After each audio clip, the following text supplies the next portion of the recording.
Hello, everybody, and welcome back to Big Talk Pigskin. I'm your host, Bowden, and I'm joined by my wonderful co-host, Korbin. Korbin, how we doing? Doing good. How we doing? Hi, doing great, man. Ready? We had a great season. Ready to talk about that national championship game. Um, First up, just real quick, I know we hit on playoff expansion, the possibility of everything last episode, right before the national championship game and during that preview. Um, So the day we're recording this the day before you guys are seeing this. On the day you guys are seeing this, the 23rd of January, playoff expansion, all those details will become public. It'll start releasing all their plans, everything the playoff committee is deciding on right now, whether that's moving things up or expanding to more teams, changing the timeline and all those sort of details. We'll know more about that on our next episode next week. We're going to be moving to one episode a week during the off season. Plan is to have those out on Friday for you guys, and if anything changes, those will be out on the Lounge Sports Network Facebook.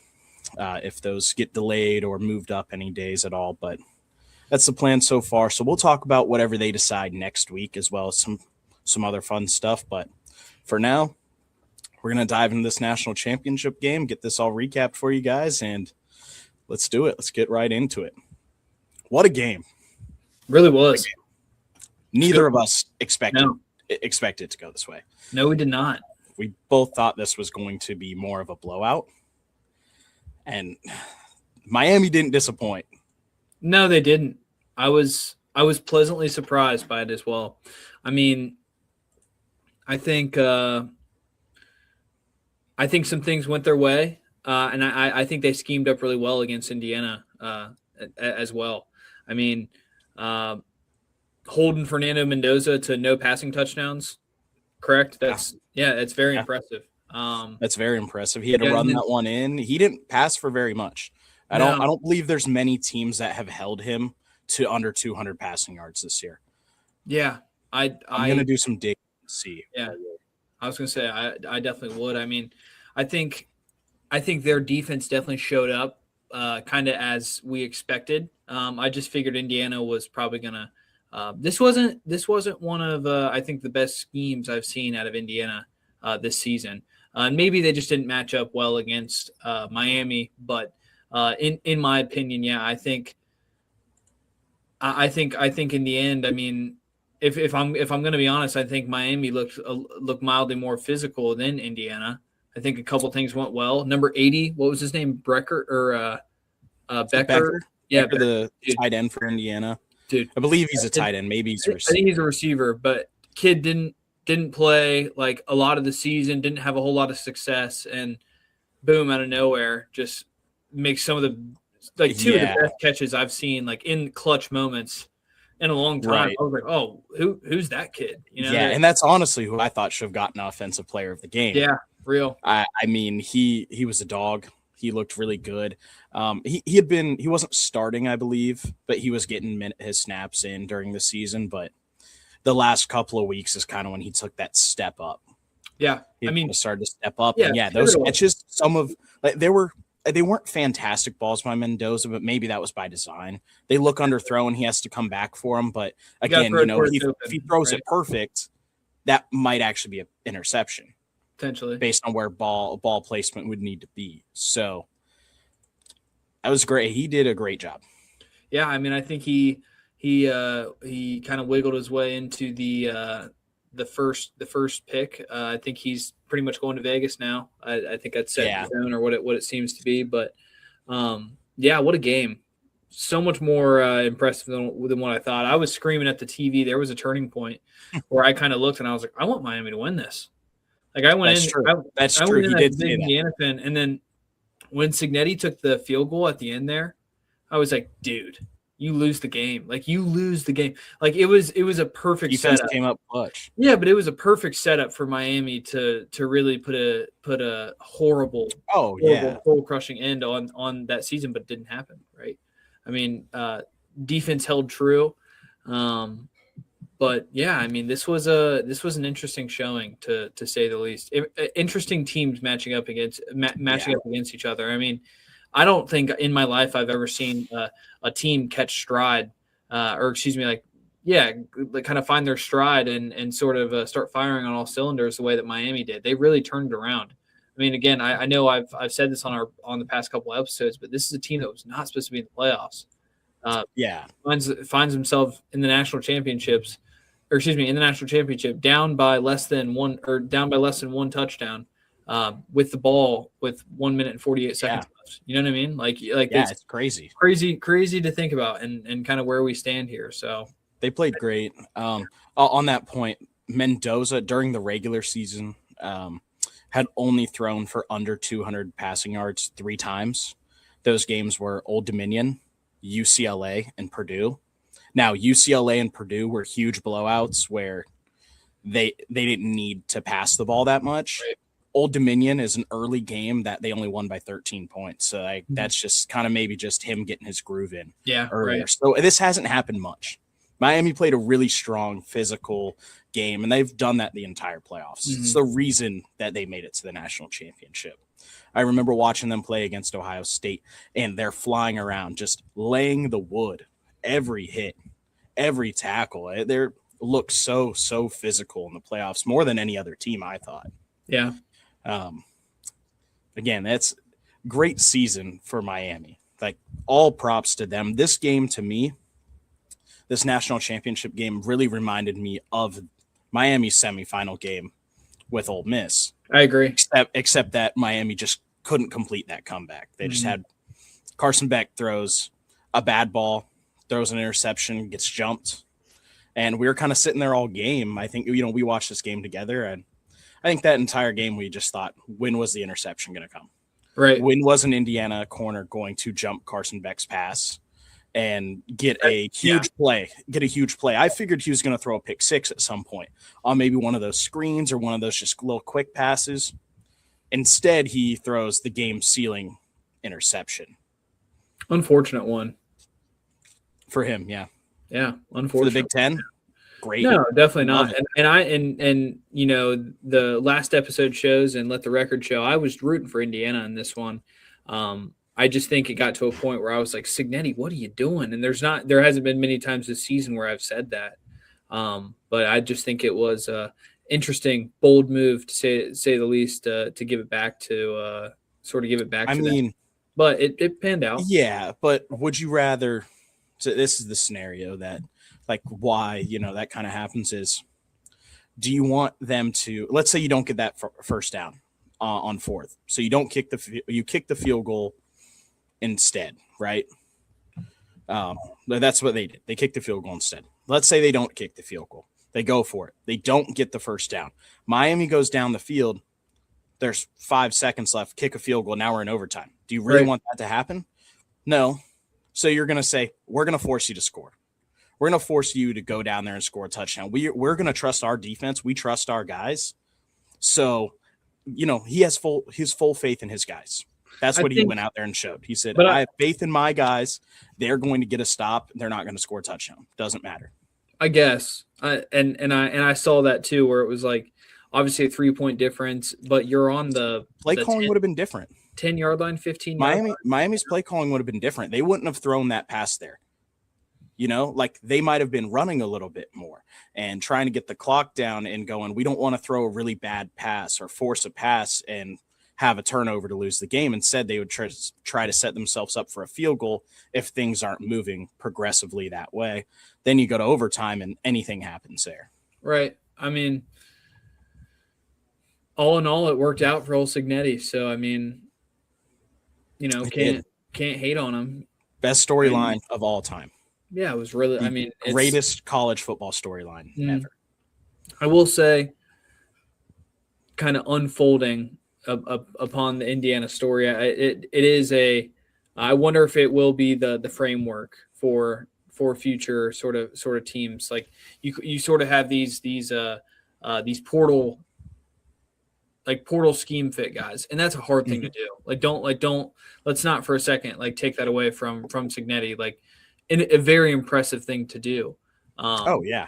But I think moving forward, we'll probably see a lot of similar builds in that sense, where you have a lot of old guys sort of leading the rooms of your skill position and quarterback, obviously.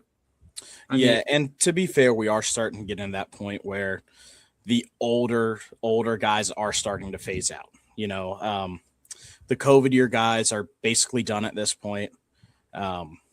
To an extent, the only ones who are really left are people who have had medical red shirts and those things. So now we're starting to phase that out, where the oldest players we're going to start to have are, but it will never, who are in their 5th year. But it'll, I don't think it'll ever go back to being the same. Just because, like, and it's interesting because, like, fortunately I was an athlete kind of during that time where it was like, oh, COVID gave everyone the extra year. And fortunately, or really unfortunately, in my sport of track and field, a year of progression, getting to wear a college uniform still is a humongous difference. Right. Yeah.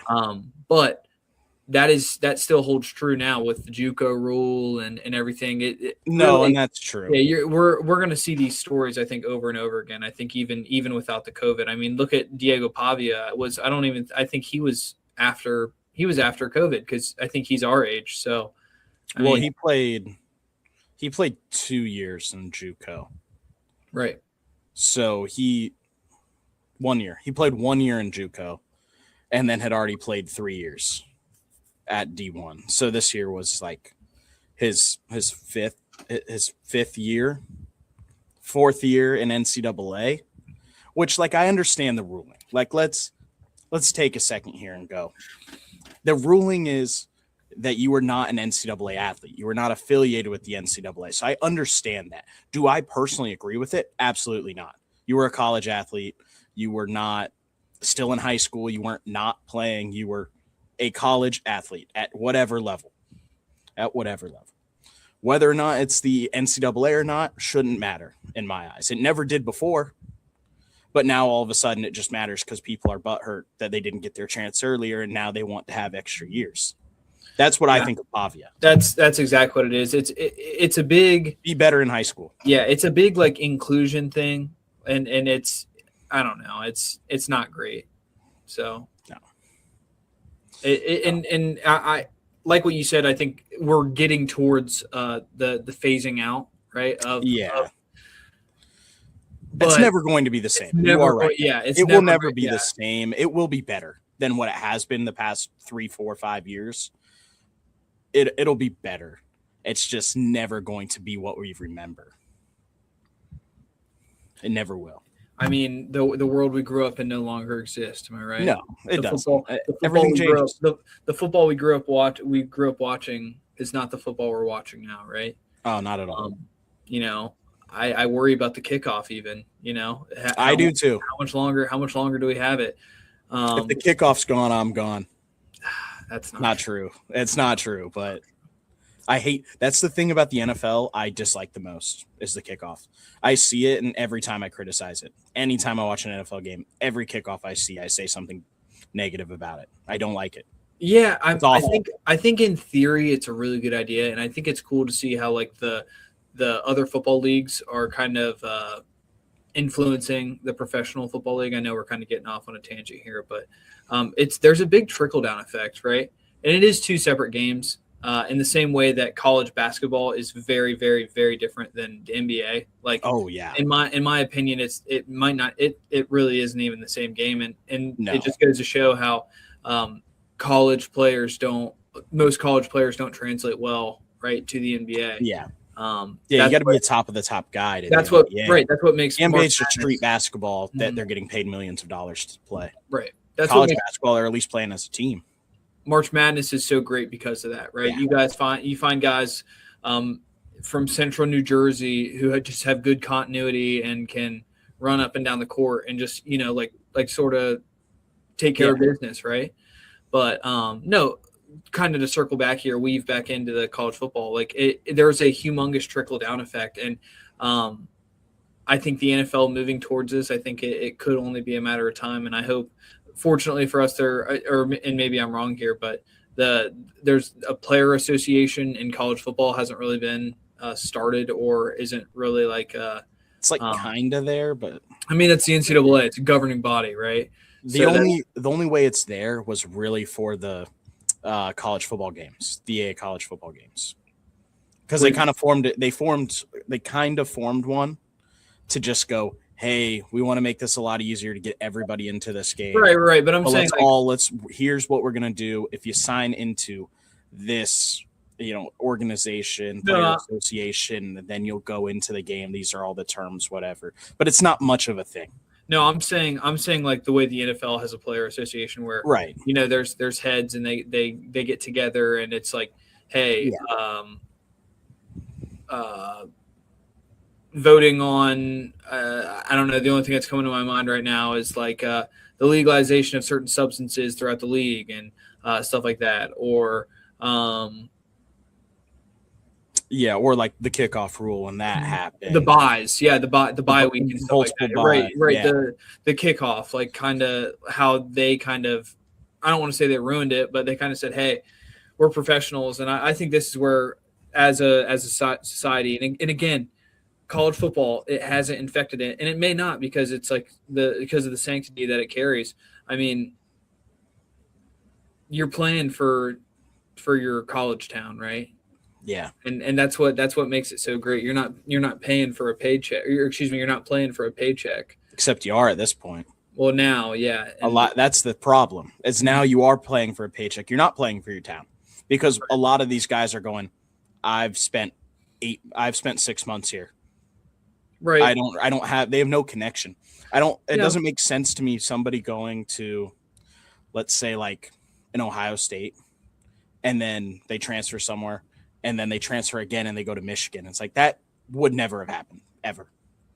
You would never, nobody would even think of that. Yeah. And stuff like that's happening now. That's fair. How can you say you hate this school and then you go to LSU and now you hate Auburn? Yeah, I mean, that doesn't make sense. It's not ingrained in these people anymore. I think it's cool. I think it's cool that it opens opportunities to people who otherwise wouldn't, right? True. But yeah, there probably needs to be a better system in place that can't be so sort of exploited and taken advantage of.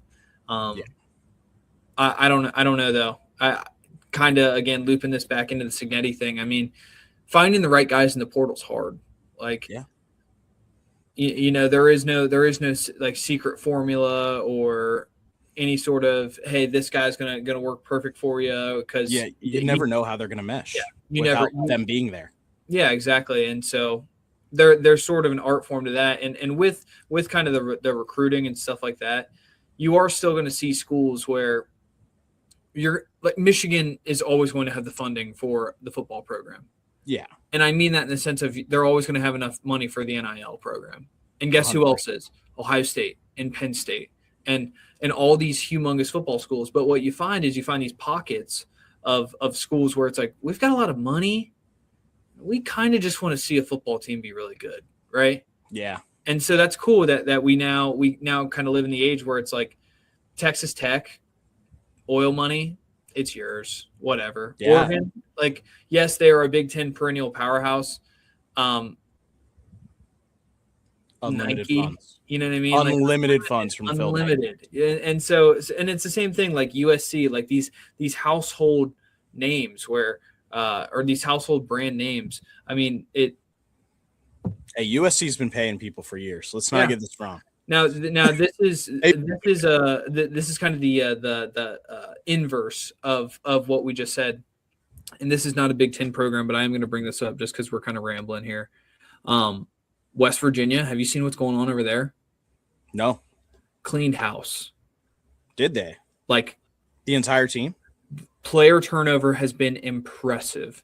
They're signing like, I think 34 3-stars or something. And so what they're doing is they're basically taking a stand against the transfer portal. And so this is how I'm going to kind of connect it to our conversation is they have basically said like, hey, screw this. You can still develop high school players. Oh. Yeah. Go ahead. Read the stats. Yeah. Outgoing transfers, 50. Yeah. Incoming, 33. Yep. That's insane. Well, that's just transfers. So yeah. So their high school, if you look at their high school recruiting class, they have signed, I think, 33 players. And so it's like, hey, your roster has to be, 75 players or 85 players? It's 85.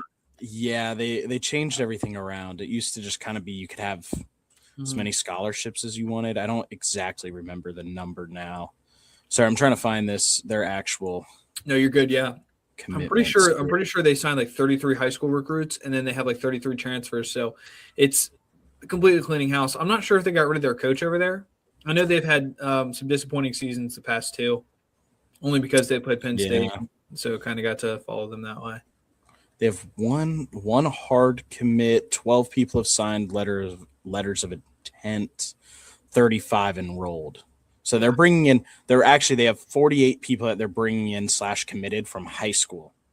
Yeah, 48 from high school plus 33 transfers. It's a That's 81 overhaul. people.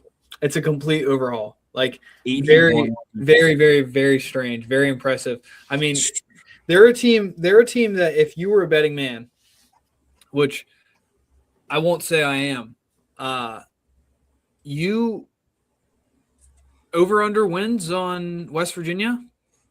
They're a completely brand new team. It's completely different. You don't know how they're going to mesh. There are a lot of young guys, a lot of young guys. You have no idea how anything's going to work there, and they were not very good last year.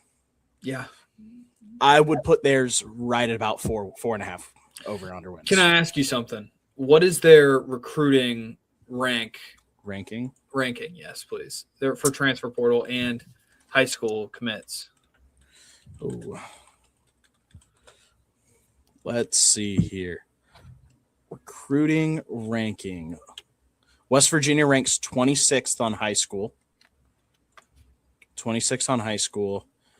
Transfer, they rank not in the top 50. Front row. So 52. Hey, 52. Just outside. Overall, you put them together, they are at number probably like 38. Wait, sorry, I got to load more. Overall, altogether, where are they? Did they just disappear from my screen? They're just done. They're gone. they're just gone. Okay, 31st. 31st overall. Close. Okay. So, I mean, not bad. What are some again, you don't know how these. What are some Big Ten teams in there? In the overall? Yeah. By overall, you have Ohio State's 4th. Okay. Overall. USC is 6th. Oregon is 7th. Okay. Michigan is 12th. Washington 19th. Indiana 23rd. Minnesota 29th. Okay. Illinois 32nd.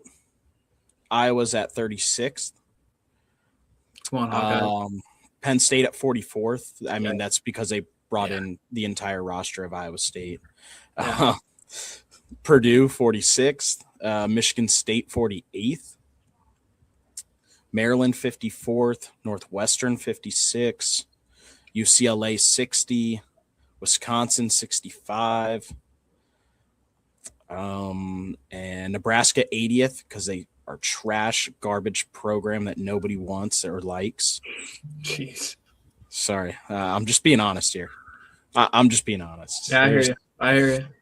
And then I'm not seeing any for a while here. No more within the top 100. So then it kind of starts to get bad. Okay. It starts to get real bad there. Really, if you're outside of that like top 50 range, it's like, oh, yikes. Yeah. But an interesting tidbit, and I guess we can come back to the Miami Indiana game if we can sort of touch back. Yeah, we kind of went completely off topic there, but that's what it's about. Man. Happens. Yeah, happens. Mm-hmm. Yeah, so let's circle back over to that.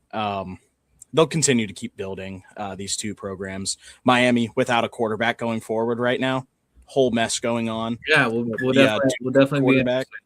But yeah, I mean, Mendoza being held under 200 yards, insane. No passing touchdowns, insane. Yet they still found a way to win. I mean, a block punt recovered for a touchdown, absolutely electric. Find ways to win, yeah. So much fun.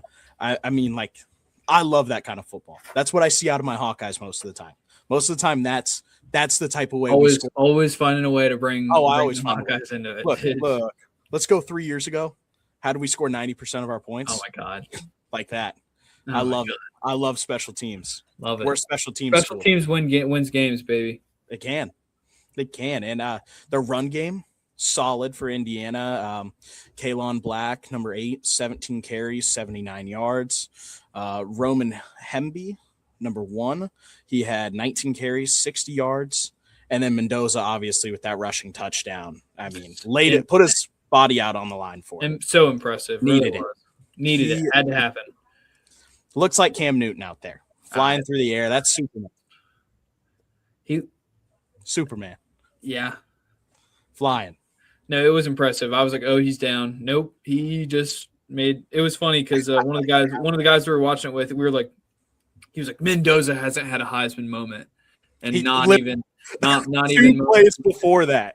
Not even 2 plays later. It was Mendoza, and he was like, I stand corrected. So he was like, there it is. There's his Heisman moment. That was funny. That was just great timing. Like he saved Indiana's game right there. I mean, he spoke the Heisman moment into existence. Real. They needed it, and he got it. Yeah, definitely. And then on that receiving side, I mean, again, there wasn't a lot of passing yards in this game. But, again, we've already talked about him. Charlie Becker, great game. 4 receptions, 65 yards. Only person who's better than him on Indiana's side of the ball was Omar Cooper Jr., 5 receptions for 71 yards. I mean, it's not much more. Pretty comparable. Elijah Surratt, I thought he was going to do a lot better. I thought he was going to have a bigger game, and I don't think that's on him. I think, again, just the way the game went, there wasn't that much passing compared to usual, at least completions-wise. He only went 3 receptions for 28 yards.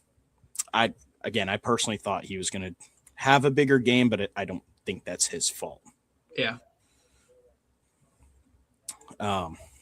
Over at, like, Miami side of the game, I mean, Carson Beck had a pretty solid game other than that interception.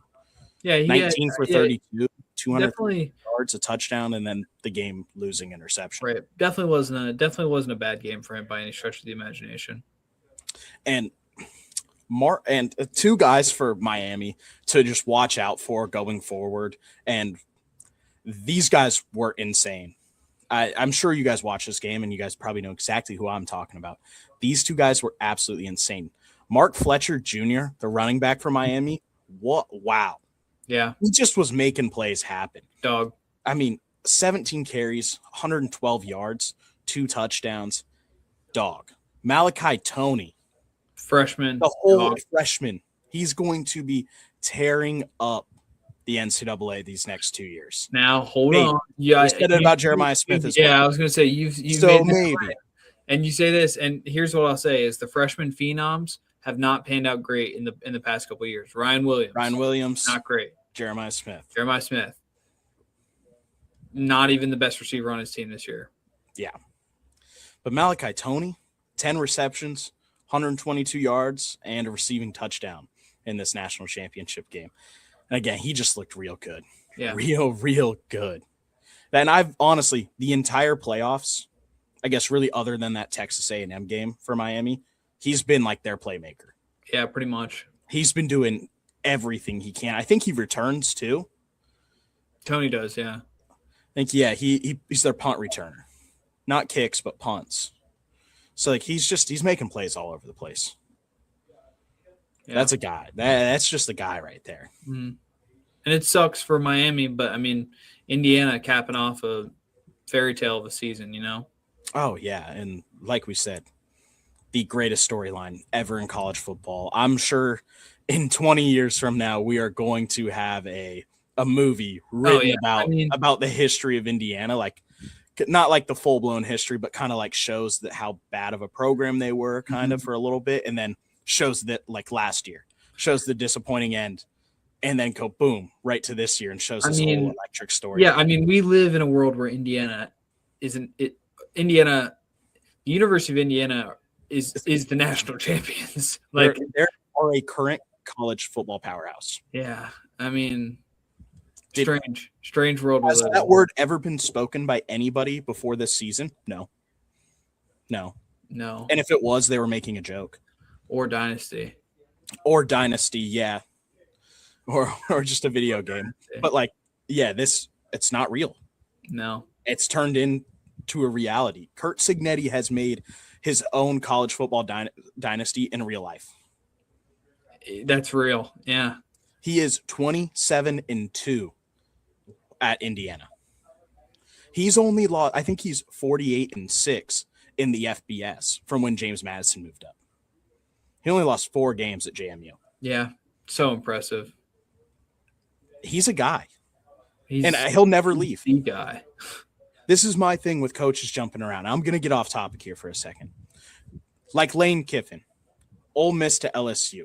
There's a history at LSU versus at Ole Miss with being a perennial program.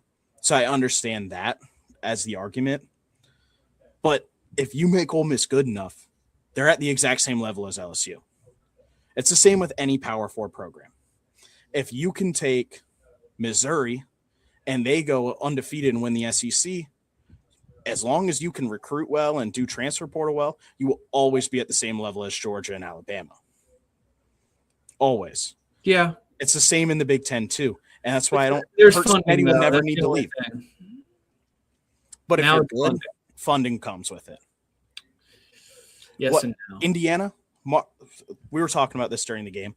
Guy from Shark Tank, can't think of his name. Cuban, Mark Cuban. I should know that. I'm a Mavericks fan. He used to own the Mavericks. Mark Cuban has really never donated since NIL has started. Didn't really donate to Indiana's NIL collective for football. Didn't care. Nobody in that university cared. They made it to the semifinals, and his donation was so large, he's like, undisclosed amount. Don't tell anybody what I'm giving you. Valid. We don't even know what they have. So now you start showing that you can win and that it's important. Money comes. Funding comes. As long as you win, you get funding. And then that funding helps you win. True. Find players, win games. It's unfortunate. It's the unfortunate. Exactly. Yeah. It's unfortunate the standpoint we're in, because it makes you wonder, like programs like the perennial like good power or group of 5 schools like the Boise States and stuff like that. I saw a super early prediction for next year. Apparently Hawaii is outside or is a dark horse for that 12th seed. So we'll see if that comes to That'd be cool. That'd be really cool. I'd love to see the Rainbow Warriors make the playoffs. That'd be awesome. That would be awesome. Mm-hmm. But yeah, all in all, this national championship game, one of the best I can remember in recent history. Obviously for you, I'm sure that Michigan one was a lot better than this. Yeah. But when you look at like game to game, Michigan dominated that game. Yeah, Ohio State dominated that game last year. Georgia dominated TCU the year before the Michigan one. So it's like we haven't had a really, really good competitive national championship game, I feel, in years. And this is what we got, is one of the best ones I've ever seen in my life. The only one that I think's better, and this is a little biased, was that 2013 Florida State Auburn. But that had like 3 lead changes in the last 3 minutes of the game. Right. It's hard. So that that's why I think it's not as biased as what I'm thinking in my mind I am. No, that was a great game. Yeah, it was a great game. And first 16-0 team in college football history. I mean, Yale in like 1899, but does that really count? Yes. Sure. It does. Sure. You got to respect the history. Sure. I guess. They wouldn't even touch these players now. No, they couldn't. No. It's different though. Completely different. It was a different game. There was no forward pass back then. Yeah. You couldn't do that. I count that as like the inception of football, like forward pass, like, which really is like 1907 or something. So yeah, it might actually be even a little longer away from that. But did you know, at first, fun fact for you guys, the first couple of years that the forward pass was allowed, if it was an incomplete pass, it was a turnover. So people still didn't pass that much, even when it came in, because they weren't used to passing. So they'd give up the ball if they had a bad pass. Or you got to think about how beneficial the pass was back then, where people were like, "All right, we got to nerf this. Like if you drop it, like that's pretty." I think that's valid almost. Yeah. Yeah, I'm sure that's why, because it just popped up out of nowhere. You're never going to expect it. Someone's going to be halfway down the field. Mm-hmm. But yeah, all in all, great game, great teams here. I mean, I've never seen a Miami team this good. I've never seen an Indiana team this good. And who knows if we ever will again, just history-wise with Indiana. But with Signetti there, I have no doubts that this team will not be in the playoff next year. Like, these guys will be in the playoffs. They'll be back, yeah. They'll be back. Who knows? Maybe they go on a Georgia run, back-to-back natties. Yeah, it could be. Maybe we get the a fourth new Big Ten champion in a row next year. Maybe Iowa Hawkeyes or Oregon, Penn State, Nittany Lions, or Penn State. My guess is Oregon. If there's going to be a new winner from the Big Ten, my guess is going to be on Oregon. I agree. That maybe Dark Horse USC. Dark Horse USC, yeah, they're retaining most of their guys on that team. So let's just let it be a Big Ten team. Please. Yeah. That's all I ask. Yeah. That's all I ask. That's all I want. But anyway, guys, I know we got really off topic for a while, but hope you guys enjoyed. We'll be back next week. Again, we'll discuss kind of what happens with this whole expansion scenario, the whole college football committee, playoff committees, like their whole thing that's going on right now. And yeah, thank you guys for tuning in, and come back next Friday. We'll see you.